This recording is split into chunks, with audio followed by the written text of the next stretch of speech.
If you want the best products, just check Peculiar Roots. Them sell the best product for your locks. Use them shampoo, make your hair smooth, moisturize. Peculiar Roots, them are the best that are the funks. Them sell refresher spray slash rose water. Apple cider vinegar shampoo, yeah.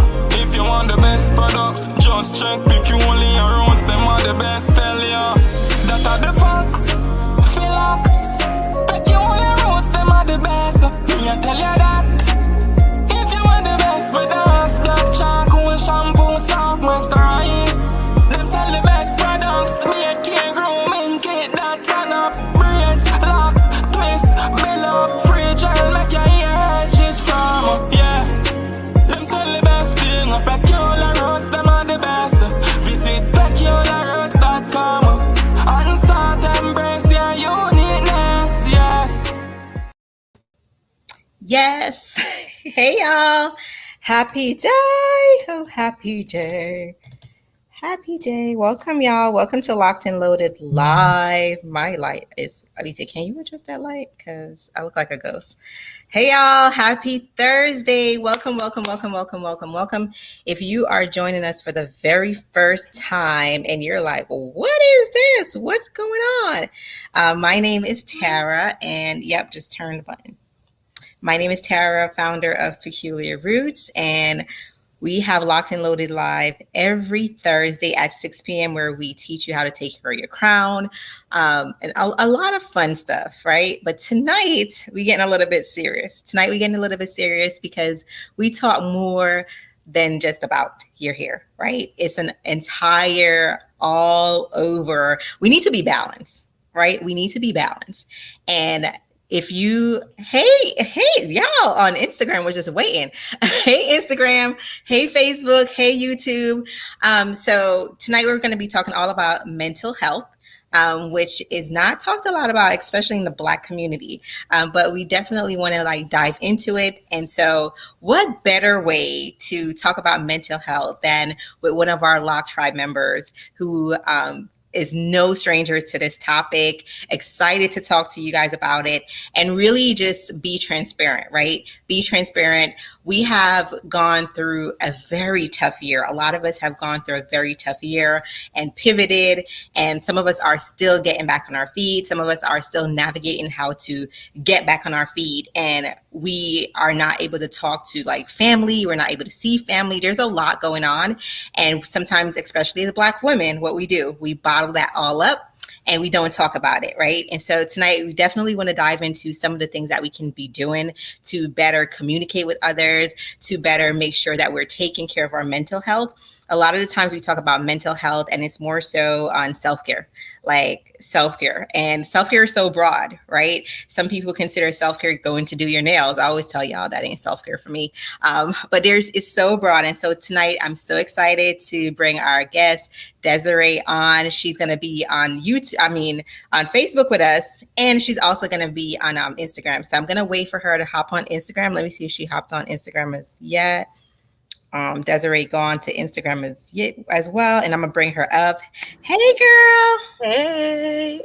Look at you all glammed up. I'm gonna give you a few seconds to introduce yourself to folk. Are you able to come on Instagram as well, Desiree? With the same device, you're saying, or are you on your phone on Facebook? Phone. Oh, so we go on the laptop. It's fine.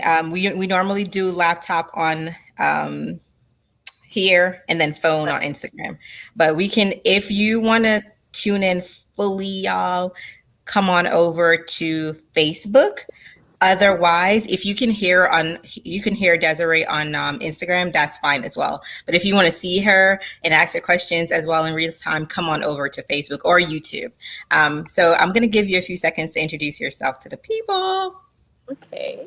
Hi, everybody. My name is Desiree Squire. I have been very transparent with my journey, as Tara said. I've been diagnosed with major depressive disorder, generalized anxiety disorder, and post-traumatic stress disorder, PTSD. In light of an event when I was younger, I finally came out to my family about being a victim of child abuse. And when that came out, everything started to come up. And I thought that, once I let that go and let my family know that that happened to me, that I would feel free. But that's when I felt the most depressed, the most stressed, the worst that I've ever felt. But thankfully, I've had great friends there to bring me along that journey. I would not be here today if I didn't have my friends, especially David and Janine. They have been like my rock through everything. So shout out to them if they're watching tonight. But yeah, and I graduated from Rutgers in 2017 with Women's and Gender Studies major and a minor in Spanish. And I currently work in e-learning, which is online learning, and help professors, students with Canvas, which is a learning management system to help them navigate through the pandemic with teaching online. So thank you for tuning in. I appreciate it. You're welcome. I'm saying you're welcome for them.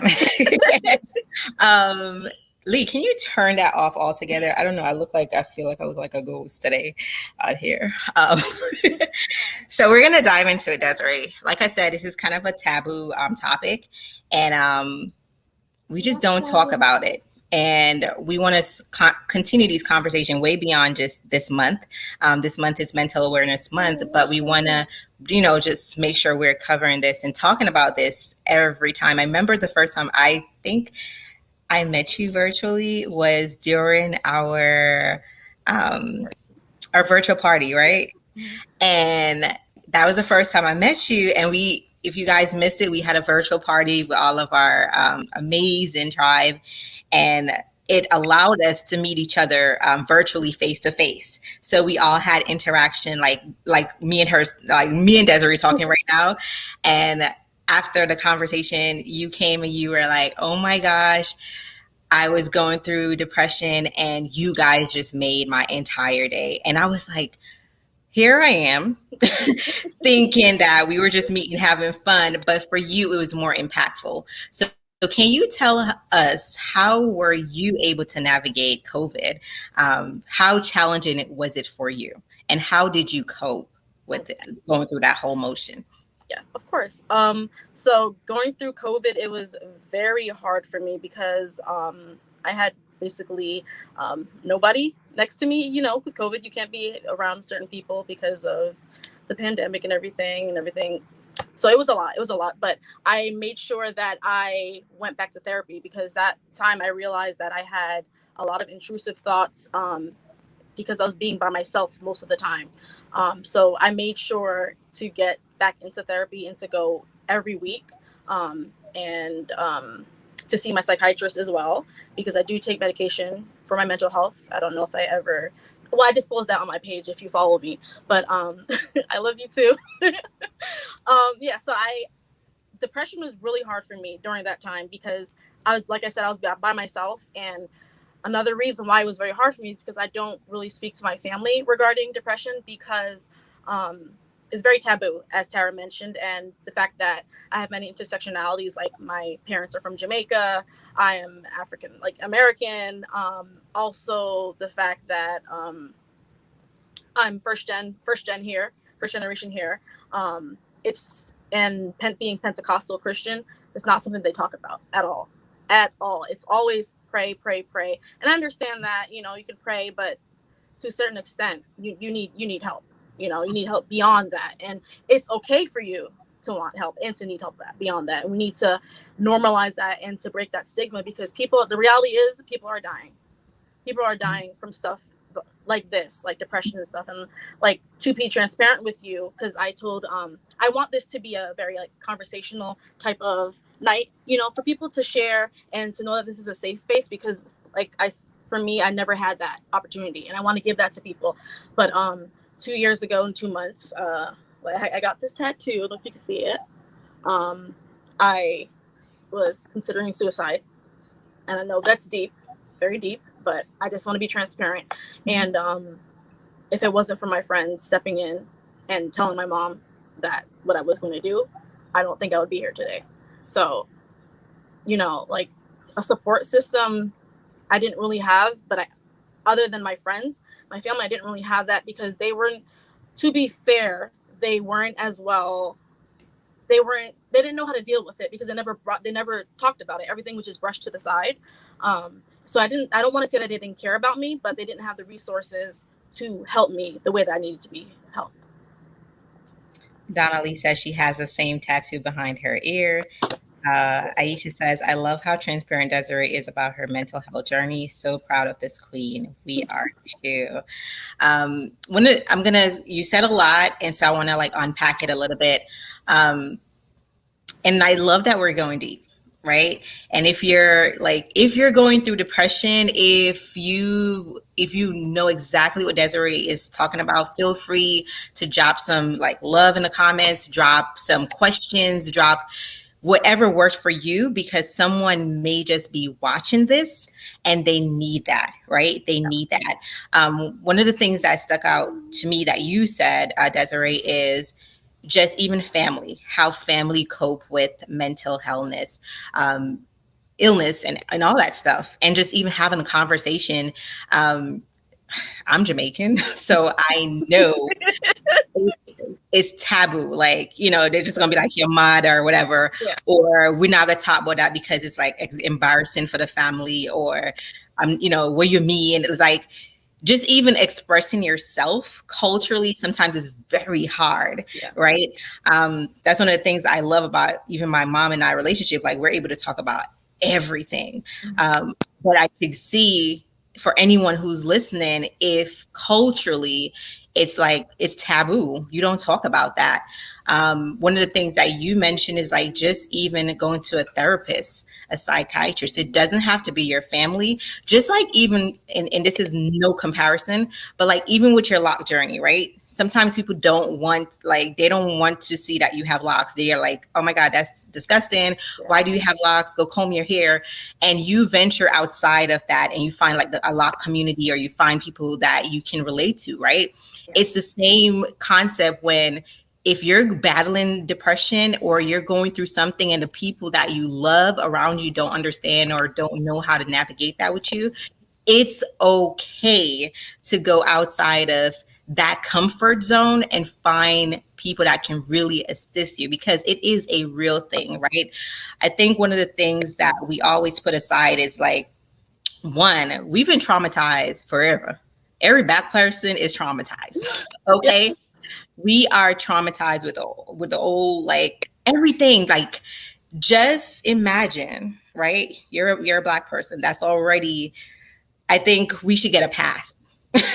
We should get a pass, because whether we have loved ones who we're worried about every day, whether we're worried about ourselves as Black women navigating society, we are stressed out. We're going through a lot, right? But we bottle that stuff up. So what Desiree's saying is like, yeah, seek like a professional who can help you navigate that journey.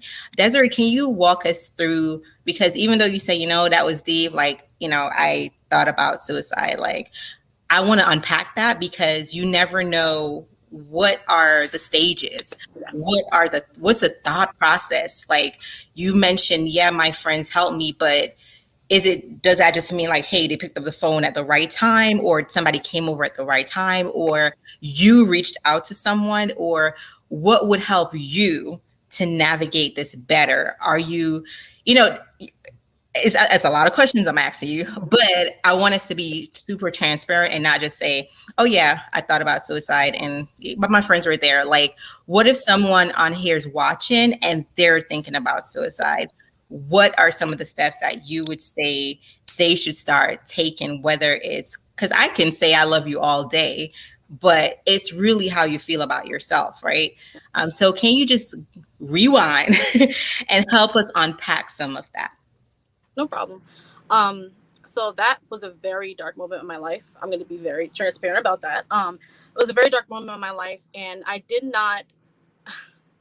I did the only people that I had there in my head, because in my head was my friend David and my friend Janine, because I didn't really trust my family to talk about certain things, because I love my mom. I love her to death. Single. I'm a child of a single parent. However, she just couldn't handle it. She just couldn't handle it. And at her point, it was more so like you need to pray and you'll get through it. And that just made it worse for me, to be honest. It made it worse. And I hung out with my friend David a lot. And every time I came home, I knew that I was coming home to a messy room. That was something that I still battle with today, to be honest. Being very disorganized, and I didn't want to come home to my messy room, because when I came to my room, as my therapist described it, my room was an outward. It was like an outward. It was basically my room was basically show you how I felt on the inside. So I felt rejected. I felt like garbage. I felt like nobody cared about me. Nobody saw me. That I was just there, just existing, surviving, not just living through this day by day, trying to get through it day by day. And I was very, very. I knew that I had to reach out to the point. I got to the point where I wasn't eating. I had no appetite. I would excessively work out, because that's something that at that time helped me, but now I see it as being toxic behavior. But it was something that I overdid. I didn't eat. I wasn't taking care of myself physically. Showering. I mean, you want to talk about something personal? Showering, brushing my teeth, washing my clothes, making food for myself. The things that people need to do every day to survive, or just to have great hygiene. I didn't have great hygiene. It was bad. You could come in my room and you could definitely see that I was depressed. And the feeling that I had was just like, nobody cared about me. Nobody cared about me. And I was carrying this with me throughout those whole months when I came out to my family about being a victim of child abuse. Here I was thinking that once I came out to my family about it, that, everything would be so much better. I could just take it off my chest. But it was like opening up a Pandora box. It was like going to the back of the closet where you have your old, like an old trinket box or something, and you're opening it up and you're going through so many things just come out the box. And I wasn't prepared for that, because I thought therapy was just like, all right, I'm about to get in therapy and I'm going to be so much better, like I'm going to be happy and everything. And it got worse. That was the time where I went to intensive therapy, where I went to therapy 2 or 3 times a week, and saw a psychiatrist once a week for 6 weeks straight, because I was in intensive counseling, because they didn't want to put me in inpatient. So, and I didn't want to go to inpatient because my mom, that was one thing. I didn't want her to feel really bad about that. But the depression was so bad that I didn't eat. My friends would buy me food. My friends would see that, like, they would hug me, and and just, you could just see it in my eyes that I just wasn't there. I wasn't there. And till this day, those first 6 months of that year, I cannot really recall anything other than hanging out with my best friends, David and Janine, and going to the gym and going to therapy. Other than that, like, depression completely wiped out those 6 months out of my head. That's definitely something, like, so the biggest things for me were not being able to eat, not being able to hold a conversation, not being able to have a clean room, not being able to, just to take care of myself, basically. And my friends saw that I was just breaking down. Every day it just got worse and worse and worse, until I told my friend, and I was like, I just don't feel like being here anymore. I don't feel like being here anymore. And then she picked me up from my mom's house, and she had me stay with her for that day. And that was a real big turning point for me. And after that, a couple weeks later, it just got worse and worse. And I sent a picture to my friend, and I was like, this is it, basically. Like, I don't want to be here anymore, because the sadness was just too much for me to handle by myself. It was just too deep, and I just felt like a mess, and I couldn't come back to it. And I was tired of being in this survival mode every day, just living just to make it through the day. I was just tired of that, and I was just so sad and everything. So I was like, it's time for me to go. And that's just the honest to God truth, that the way I was feeling. I don't like to really talk about that too much. But that's basically what it was. Those are the key things that I looked for. But I realized that they cared for me so much and they didn't want me, even though I couldn't see it, and to see that I had such a great destiny ahead of me, they saw those things in me. So it's nice to have somebody there for you. Somebody, it doesn't have to be family. Um, because sometimes family don't know how to handle it, especially like I said, if you're black, we don't talk about this stuff. Mhm. Um, Jamaican, definitely don't talk about these things. Is like, why are you talking about, like, get over it type of thing. Um, and then at church, it's like, Yeah. just pray, and everything will go away. And I was just tired of it. So I remember when this topic became real for me as a mom. I remember even my daughter just watching like YouTube, and she would come and she would say, "Mom, like there's no representation of me." And that's where it starts, because you're not seeing yourself in the world. And I was like, oh, well, we got to change that, right? We got to change how you view the world. And then I started to research the stats. And so if you're watching this and you're thinking suicide is just affecting adults, we're talking about the surge of Black babies, because they're babies, like under 5, 6 years old, you're a baby. Black babies are committing suicide at a higher rate than any child. And those statistics are not out there. They're not public. They're not loud. They're not in our face, because it's a Black child. Who cares? And that's our reality. And it starts at home. It starts with, I'm looking at some of the comments right now, and I'm like, try not to cry, because I love you guys. I know you guys. I know you, like half of your stories. And this is why these conversations are so important, because you may see just one aspect to one person, your Loc'd journey. But what is deeper? What is there? Like, and that's why I always say Peculiar Roots is more than just products. Like, it's a sisterhood. Like, I'll never forget, like, you telling me that, from that changed everything for me. Like, I didn't look at it like, oh, we're just meeting up anymore. Because I was like, wow, this is it was so impactful for you. We need to do this more. We need to have these conversations. How many other women are going through this? I remember Tawana, who's on the back end right now, y'all. She came to a photo shoot, and she was like, I haven't been out the house in months due to COVID. And this was like the best day of my year, just being around you guys. And one of the things Desiree keeps mentioning is just her friends, like how powerful that connection was for her survival. And I think going back to even us being transparent to have these conversations, yes, it's taboo. Yes, our family may not want to talk about it, but who can you find? Like, what network, what resource can you find to say, you know what, I need help? Like, I need someone to talk to right now. I need to vent about this. I'm going through this right now. And so, what I want to follow, the question I would love to follow up with Desiree, because these are recent events, right? How are you today? What are your coping mechanism that you're using today that someone else that maybe, well, not someone else, because people are on the live telling you right now that you're dealing with this. What's working for you?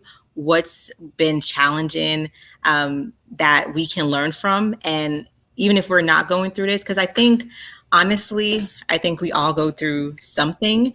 It's just that some of us know how to handle it better, or suppress, not even handle, suppress it better. And that's our coping mechanism, is suppressing it and saying it's not there. But what has been working for you? Like, what advice do you have for anyone that's listening? And then I'll kind of go through some of the comments as well to see what people are saying. I know Jazz is on here, Donna Lee. A lot of people are, Tiffany, are all related, and they're sharing some amazing advice. So I do want to go through some of their comments. So, but I wanted to make sure I got that from you. Like, today, how are you? Today, how are you coping, and what's been working for you? And, what's your triggers too? Because I think that's important to address as well. So, the biggest thing that worked for me, my coping mechanism, are plants. I love plants. That's something I picked up last year in COVID. I needed to see signs of life around me. And this is really, so my mom always talks, she always laughs at me. Like, whenever I go to Lowe's or Home Depot or a nursery, I always go to the clearance section. I always go to the plants that look half dead It's just, and I'm like, I could do it. Like, I could bring this plant back to life. Mm. And then, like, it's just been something. It just stuck with me ever since then. To the point that I made a page about Instagram page, Your Black Plant Auntie, because I wanted to show my love for plants. And truly, that's my biggest coping mechanism is looking at my plants, trying to diagnose what's going wrong with them, or if I buy a clearance plant, okay, let's Google this and see what's going on with this plant. And my therapist said that's the nurturer in me. That's the nurturer in me, is like, because I see these things, and this is something that I needed when I was younger. I needed a nurturer when I was a victim of child abuse. I needed somebody to be there for me, and I didn't have that person, unfortunately, because I wasn't open about the experience until 2 years ago. But definitely plants. That's I would say try to find something that brings you some type of joy, whether it be writing, rewatching a show. That's something I do for anxiety. I rewatch a show because it gives me comfort to know the ending every time, or I listen to a song because it just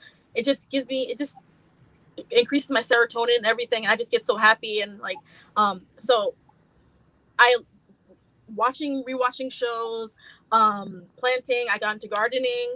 My triggers, church is my trigger. Church is my biggest trigger, because what happened to me in church, several times. It wasn't just once. I was molested as a child, and I never spoken about it. And it's the same church that my family's been going to since I was a baby, and I never spoken about it until several years ago, and that was my biggest trigger. I was heavily involved in church. I was heavily involved in that church. And I suppressed, like you said, what happened to me, and I act like it never happened to me. And I went and I just sang on the worship team. I was on the choir sometimes. For some time, I was ushering. I pushed myself into church. And that's the very place that hurt me the most. That hurt me. That's why I'm here like this today. Church is the biggest trigger. My mother at times is a trigger. I know she loves me, and I love my mother. Deeply love my mother. Especially for the sacrifices she made. We grew up in a non-traditional home, single family home. My mother did whatever she could to keep a roof over our head, to feed us, to be there any way that she could. But my mom is very religious, and there's nothing wrong being super religious, but because church is my trigger right now, that's why my mom is my trigger, because my mom, religion is her life. Christianity is her life. She prays every day, everything. And it's to the point that sometimes I get angry because I'm just like, how can you pray to God about something like that? Like, knowing what happened to me, how do you handle it? Like, how are you handling this? And like, it's just a lot. It's just that's just a whole lot right there. But that my biggest trigger is church. My biggest outlet is planting, taking care of my clearance plants, and yeah, those are the biggest. I would say that's the biggest thing right now. Those are the biggest things. Yeah. Yeah, this is so powerful, because literally as you're talking, everything you're saying, I'm not sure if you're seeing the comments, but everyone is saying the same thing. Like, everyone is on the same page. Everyone is a client, mom and auntie. Donna Lee mentioned that she also, let me go back to it, and I'm going to go back through a lot of the comments. So I think everyone has the same tattoo as you, apparently. So y'all need to get like a group shot. Yes. Aisha says, I found that going to a therapist was extremely freeing and allowed me to have a safe space to share what I was going through and to get helpful techniques to get out of the dark space when I end up there. Donna Lee says, I have borderline personality disorder, major depression disorder, and PTSD, and it's an everyday battle. Tiffany says, I thought about and planned my suicide when I was 14 years old. Jazz says, I have my warrior tattoo with a semi-CSO. Jazz has it too. Tiffany says, I'm so glad we're having this conversation. Marie says, I'm so glad to know that I'm not alone in this. You are not. Um, Jazz says she did a partial hospitalization program for therapy and saw a psychiatrist every day for a week after a suicide attempt in college. It was intense, but it helped so much. Um, see, girl. um, um, it's just a lot, and just know you're not alone. And like literally everything you're saying is relatable. Something that stuck out to me, Marie just says, I do journaling since middle school until today. When I'm gone, my family will finally learn who I am. And that breaks my heart in a way, because I want you guys, like we talk about fully embracing yourself, right? That's beyond just your hair. That's just you as a person, like showing up authentically you. One of the things that I'm grateful for, like I just started showing up authentically me with you guys. And I didn't wake up yesterday and say, I'm just going to share who I am, but I could come on live and I could talk about eating an ice cream and y'all with it. I could talk about whatever it is, and you guys never shun me. You guys never say, get off the live, girl. We don't want to hear you. And that's showing up your authentic self, right? I'm not saying show up on live, but I want you guys to not leave this earth and not realize who you are, how great you are, and how loved you are, and how impactful you are. And that's why that stood out for me with Marie, because I want you to know that you're amazing. And even if it's not your family, someone deserves that side of you. Someone deserves that side of you. Um, so, girl, just take that in, Marie. Take that in. But I love the journaling. That sounds like I journal a lot as well. I've been doing video journal, y'all. So if you like, because y'all, I'm not gonna write. But I've been doing video journal. So if you haven't tried video journal, I find it helps me a lot, especially on my high intense days where I'm like super like just go high stress levels. I video and document what I'm going through that day. And the next following week I'll watch it and I'm like, what was I tripping about? Like it's past. But I also could take away from that. So if you have not done video journaling, definitely try. It doesn't have to be 30 hours. It could be 5 minutes, 10 minutes a day. But it is definitely awesome. My parents don't do animals. Jazz says, I wasn't allowed to get one until I moved out of their house. I love them, but they just did not understand mental health at all. Moving out and getting my dog was the best. And I'm hearing a lot of the support not being there. And so if you're just joining, Desiree did mention just like finding a therapist. And I have a resource for you guys too, because hold on. But one thing I want to say though too, Yes. just because you go to therapy, does like you find somebody doesn't mean that's the right therapist for you. Yes. I've had 1, 2, 3, 4. I think I have 4 or 5 therapists, and my second therapist was really good, and my last one right now is really good. And you have to try to advocate for yourself. I realized with my last therapist that I wasn't getting anywhere, and she wasn't understanding, and my psychiatrist wasn't understanding certain concerns that I've had because they weren't Black. So I requested a Black therapist and a Black psychiatrist from the same place that I received counseling. I felt weird, but it's the best decision I've ever made because I feel so understood now. Yes, I have my dark days. I'm not gonna lie. I do have depression episodes. That's what they're called, episodes, or anxiety episodes. I do have those. I'm not gonna lie. Even while I take my medication. But when I come every Thursday at 5 or whatever time my therapist and I meet up, it is life changing.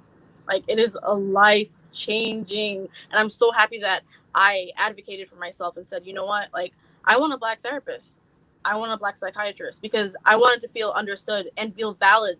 What I'm saying in therapy, feel valid and not like I'm being crazy or anything. Because my past therapist and psychiatrist didn't understand certain things, like especially when George Floyd happened last year. I was very scared. I was very afraid. And I was afraid for my boyfriend as well. My boyfriend is Black. I would be afraid when he would go to drive because I was like, what if this is the last time I see you? You know? And my anxiety was so heightened at that time to the point that I didn't want to go outside my house.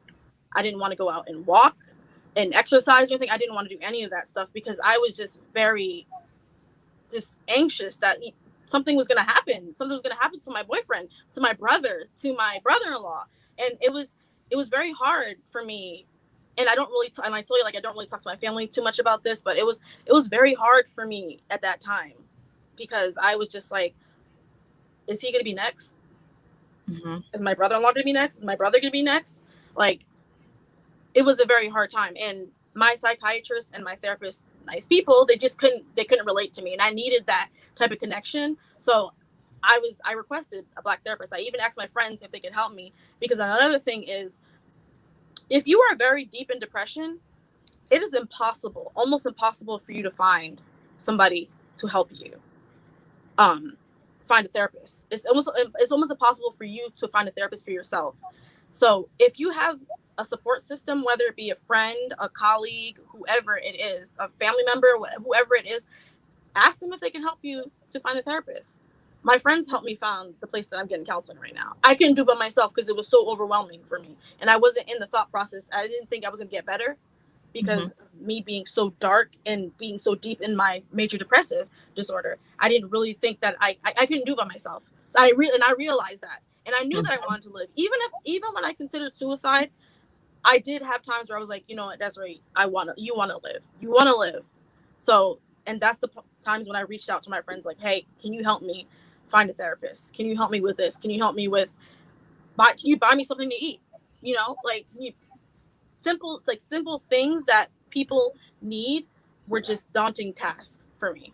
But like, if you have just that one good person, they will do what they need to do to make sure that you're still here. I love that. I'm just looking at some of the comments. You have to ask for someone who looks like us. I have had more than 6 therapists. Now I just call the suicide hotline from my job. Whenever I get down and out, I have depression and anxiety. Everything you are saying is so true. My psychiatrist is Black and she's Jamaican. Yes, I love her so much. As a therapist, this warms my heart to see us get mental health service. Yes, love it. Love it. Y'all, this is deep. I love it. We need a part 2. We need a part 2. This wasn't enough. But I did put a resource right here, Therapy for Black Girls. They have a podcast. You can literally go on there, search for a therapist. Y'all. And I'm thinking about somebody that I used earlier this year. I'm probably going to have her on because I was like, maybe therapy is not going to work for me. And then I found her, and she's dope. So I'm probably going to have her on to share what she does, because I was a bit kind of bugged out by what she does, because I was like, first I was like, this is not traditional. Like, what is your title? But I loved her, and I'm definitely going to bring her. I'm not even going to share much about it, but oh my God, Desiree. First of all, anybody's watching, I'm happy we are all here. Like, there's gonna be triggers, there's gonna be up days, good days, bad days, but that's why I tell you guys all the time, like, you see everyone that's commenting right now, look at each other's name, add that person as a friend.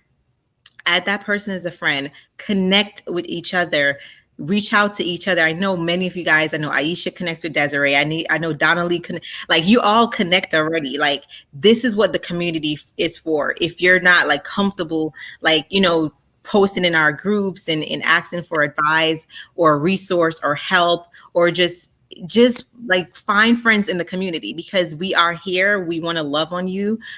It's more than just Loc'd products, y'all. It's more than that. So make sure all the names, all the stories, they're amazing. Like, shout out to every Black woman on this live right now who is being vulnerable and sharing, right? Because this is exactly what Desiree was talking about earlier. She wanted it to be a conversation where it wasn't just us up here talking. We want to hear your story. We want to know that, hey, you know that we're here for you. We're here for you. And it seems a commonality is that you may not have the support of your family. You may not have the support of your family, but you have us. You have each other. Like, connect with each other, y'all. I'm like, Jazz just was on last week. A lot of you guys related to her story with lupus. Like, we're going through so much, but the commonality, we have a lot of commonalities. We're Black and we got locks. We blackity black, and we got locks. So if we could start with those commonalities, that we'll find that we have more in common than different, and we should be there for each other, right? It's like I said, there's levels to it. Some of us need a therapist. Some of us can go without it for a longer time. Some of us suppress it so good. It doesn't mean it's healthy. It doesn't mean we're doing it, right or wrong. Maybe it's just our way of coping with it, right? Because even though the focus is on Black women right now, Black men go through it as well. And so if you're a Black man watching, feel free to comment, feel free to share your experience. I know my husband goes through just like episodes, like it's triggered for him. Imagine seeing a Black man being executed, because that's what it is, executed almost every day in America. And this is what we're seeing today. We didn't see this. It doesn't mean that it hasn't happened. It just means that we have camera phones now. We got video recordings.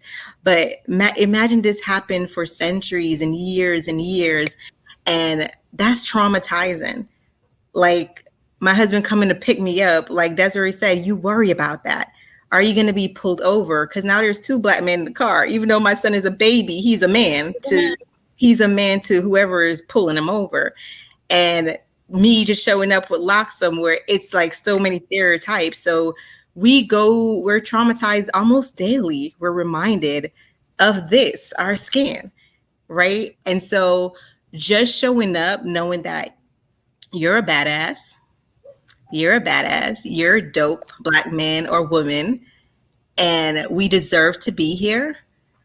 We deserve to be here, and the impact that we're making is going to go way beyond us.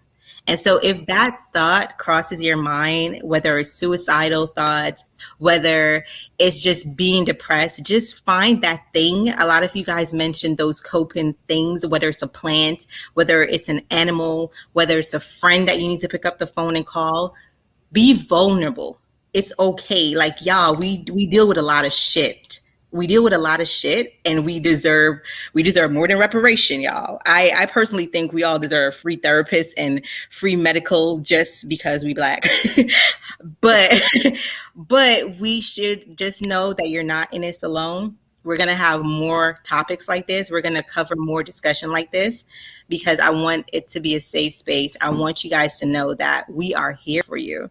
It's okay to have these discussions. It's okay to share resources. Like, every single time, y'all don't even know. I'm like, I have goosebumps every time we have these discussions and you guys speak up and say, wow, I want these topics. We're going to keep having them. So I am seeing the comments coming through. Yes. Make sure you catch the replay. I'm a therapist and I talk to my peers to get me through, especially when I start to experience burnout. Listen, therapists too. Therapists need therapists too. And, whatever it is, man, like if it's a person, that's that person that that will calm you, will soothe you, understands you.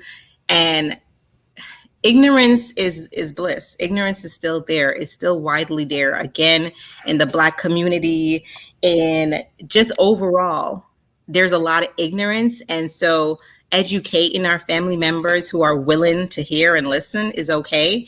But I always say it's not our obligation. Like, it's not our obligation. Like, don't get caught up trying to no, it's not our obligation. But yes, the stories I hear on regular definitely takes a toll. So it's important for us to practice self-care. What are some of your self-care things that you absolutely love doing, Desiree? And everybody else, as you're watching, what are some of your self-care or coping things that you use to cope, whether it's traveling, whether it's, some of you guys mentioned dogs or animals, or let me know in the comment section. So let us know. Yeah, go ahead, Desiree. I love dogs. Oh my god, I love dogs. So whoever mentioned that, oh my god. Everybody in the comments. Dogs are amazing. I love them so much, and my mom can't stand it. It's not like that. I love dogs, and the bigger the better for me. I also like in-home spa days where I'll go to Lush or I'll go to Target and I'll get something like a face mask and then like a bath bomb or something, and candles. I love candles, and have a little soak in the tub. That's a big thing for me, just to relax, because one thing that I have an issue with is being very tense.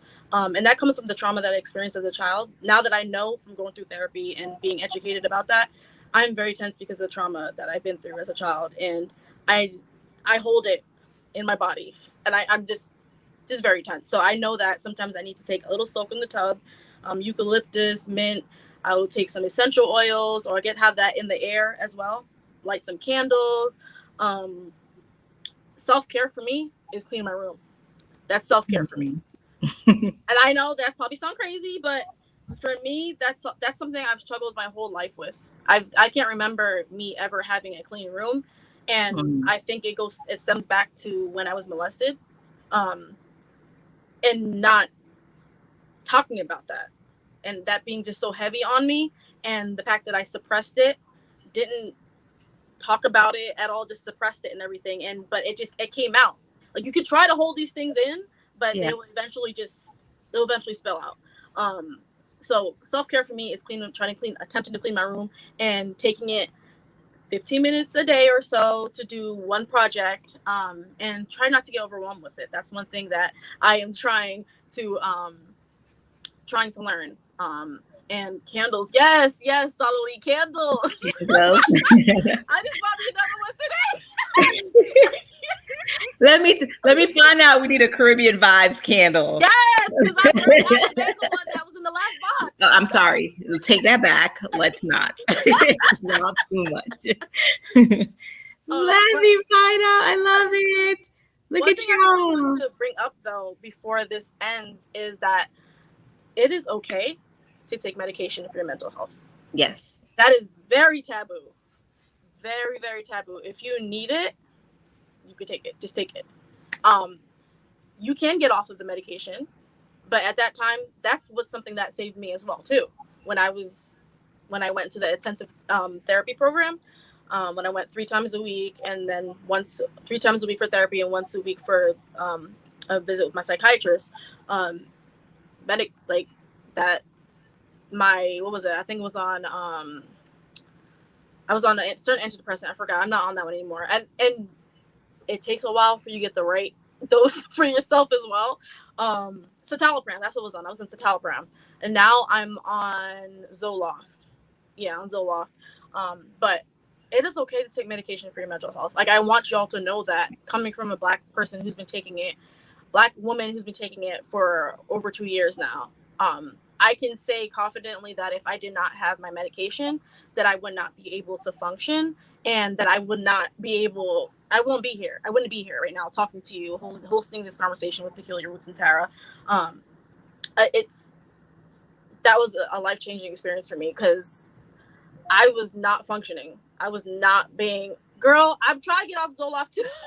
Another thing is, do not quit. Do not stop taking the medication because you feel like you're good enough, because it will slap you in the face and say, take me tomorrow, girl.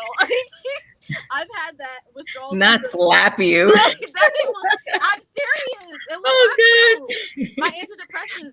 If I don't you thought you was finished? Yes. I was like, oh, I feel better. And even with therapy, my boyfriend was like, Desiree, go to therapy. I'm like, I was like, I'm feeling good. He was like, no, you go to therapy even when you're feeling good. You go then. You don't stop. That is so good to end with.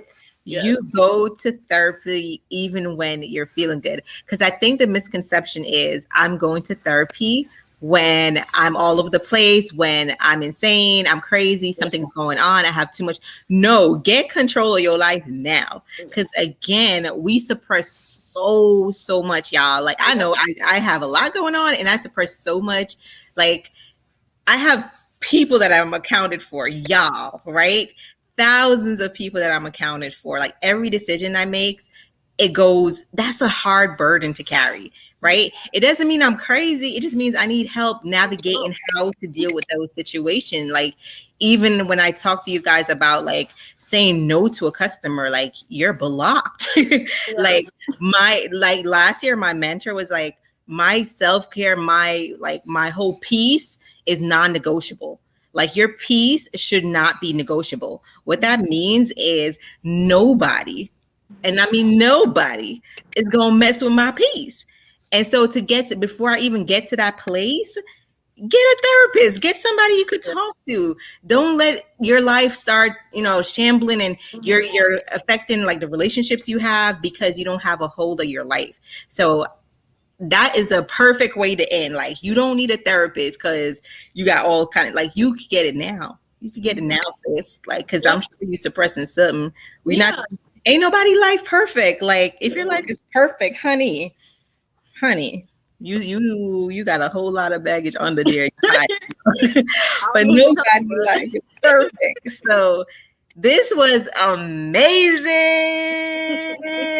And we're gonna do part 2 because we're gonna do part 2. Like I think we should be. Oh, so did you guys know we started to implement a mental health wellness day off for our staff? And so we may implement this as a monthly thing and just have tribe members come up and kind of just share their story, how they're navigating. I think this is needed, like just really checking in. Like this is going to be Peculiar's check-in day for Locked and Loaded Live, where we just check in with each other, make sure we're good. We're going to have daily maybe weekly posts. I want to remind y'all, but maybe on a weekly basis, we just check in on the real, like just check in. Like, I love y'all. We're going to end with some good news and some giveaways. So are y'all ready? Drum roll. Desiree, you are amazing. This was fun. Thank you for being vulnerable. Thank you for accepting the call. I actually started to see you post more and sharing more about your mental health journey. And I was like, what perfect person to kind of bring on and share with our tribe. And you overexceeded the expectation of just really sharing and being transparent. I know, like I had Jazz on last week, and I know these things are hard, y'all. Y'all may just be watching and be like, oh my gosh, they cute. They pouring in, they doing the thing. But it's hard being transparent and telling your truth. It's hard telling your truth. So thank you for sharing your journey, for sharing your truth, for continuing to show up every day, whether it's on your personal platform and just sharing, because you never know who you're impacting. And I'm sure it's helping you along the way. So if you guys are not following Desiree, where can they follow you? Where can they interact with you? And she's in our community, but I want you guys to go follow her too and show her some love on her pages. Okay, so on Instagram, I'm MyLocksMyJourney, MyLocksMyJourney. I also have a plant page if you're interested in a plant page. Oh my God, it's so nice. Oh, sorry. I have a plant page. Can I tell you that's one of my coping mechanisms? Your Black Plant Auntie. That's me. So you can follow me there or follow me in My Locks My Journey. Either way, I would love to have you there. Thank you for coming in here tonight, because as I said, that this is a conversation that needs to be had, and I didn't want it to be one-sided at all. I wanted to hear from everybody, because everybody at the end of the day has a story to tell, and you don't know who's watching, and you don't know if that's going to affect somebody tonight. So thank you for tuning in. I appreciate it and love you all. Oh, absolutely. This was amazing. So y'all, I got some poppin'. Let me see, where's the rest of these? I got some poppin' news for y'all. So y'all been stalking me. Y'all been telling me all kind of new product launches. And so with this one, I was like, I'm not even going to tell them over there. I was like, I'm not even going to tell them what I'm about to do. I'm just going to do it. So y'all, the 4-ounce refresher sprays are now live in all 5 scents: rose, cherry blossom, Caribbean vibes, apple, cucumber melon, all available. Tonight, I'm giving away 2. We already gave away 2 in our Facebook tribe because they guessed it first. So Elite Tribe has this perk. They actually, y'all, they've been ordering since yesterday. I don't even know if more left. We have these. We have a so the deal that we have right now is one is $9.99 for all 5. I think it's $39.99. So you save $10, and that deal is going to end tonight. Well, I don't know. I'll probably give y'all that deal forever. But y'all, so let me tell y'all about y'all. So I launched this deal. I launched this for the Elite Tribe yesterday. And the board members, y'all have board members. Y'all know about them, right? Them peoples. They was having a meeting, y'all.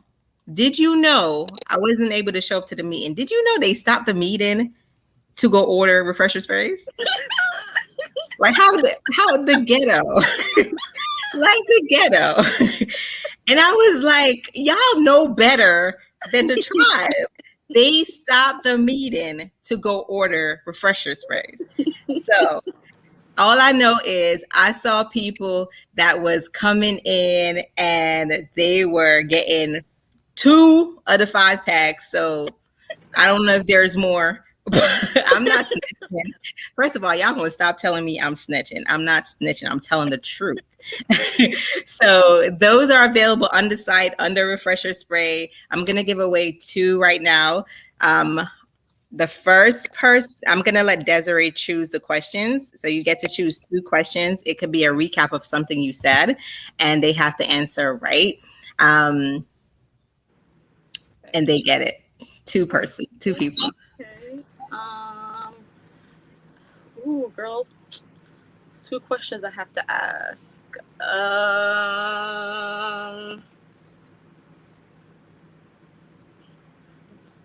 Why am I drawing a blank right now? This is ridiculous. Okay, so like you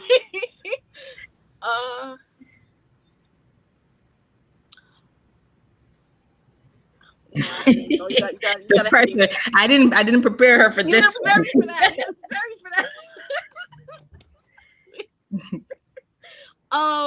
Okay, so I have to ask a question, and whoever gets it right, you said, will be the winner. Okay. We didn't even go. Oh man. Okay. Yeah, I can't think of anything right now. I don't know what's going on. All right, I'll give one. So the first person to tell one of the things that helps Desiree to cope, what was one of the things that she mentioned?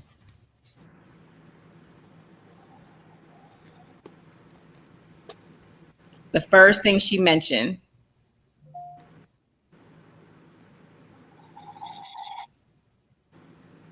Plants. Who is that? Hey.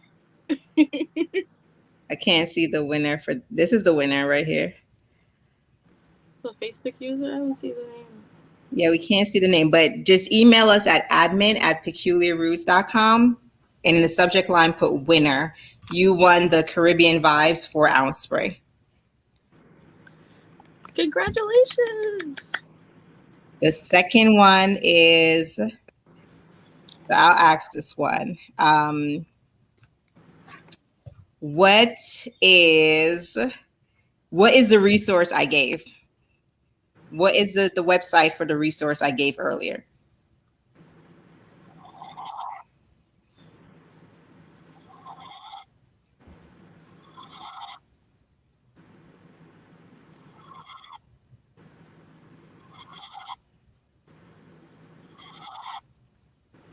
Still nobody. I don't see anything. Nobody want to spray. Right? Shoot, I can answer. Come on, guys. Okay, Jazz won. Okay, Jazz, you're the winner. Email us admin@peculiarroots.com. That is it, y'all. That's a wrap. This was fun. These are available now on the website. You could go grab yours. And we'll see you guys next Thursday. Locked and Loaded Live. Bye. Hey, bye.